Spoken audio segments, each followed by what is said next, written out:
Дүйнөдө көптөгөн элдердин улуттук оюндарынын катарында кандайдыр бир нерсени тартуу, таяк, камчы, тери, тактай, найза, аркан сыяктуу салттуу оюндар бар. Мисалы Якут элинде масс рестлинг, түрк элинде жыгач күрөш, кыргыздарда таяк тартыш оюну бар. Таяк тартыш жөнүндө айтсам, 13-жылы ушу Кыргызстанда таяк тартыш келди. Эми биринчи болуп ушул 2013-жылы ушу Якут федерациясынын өкүлдөрү келип, ушул жерде Кубок мира өткөрөбүз деп калды да. Анткени биздин ушу Кыргызстандын федерациясы менен тааныш болгондуктан. Анан ушу Кубок мира өттү. 2015-жылы Кубок мира өтүп, Ысыкөлдө Кыргызское море деген пансионат өттү. Биринчи жолу ушул жерде болгон таяк тартыштын биринчи чемпионаты. Андан кийин ошол эле жылы Кыргызстандын чемпионаты өтүп, Кыргызстанда таяк тартыш билине баштады да.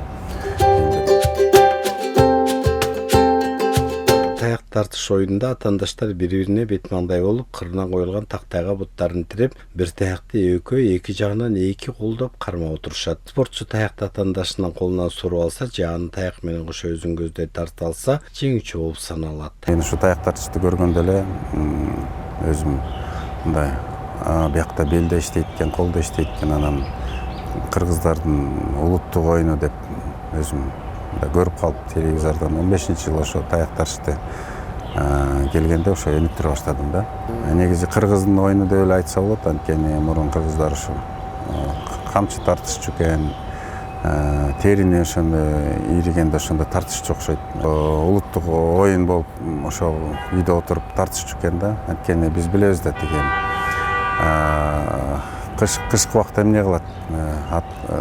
Ат менен чабыша албай калганда деле ошо улак тартыша албай калабы, же көк бөрүт болуп атканда ойноша албай калса ошо таяк тартышчу го деп ойлойм да. Анткени көп орун кереги жок биринчиден, экинчиден ошол эле бел иштейт, бут иштейт.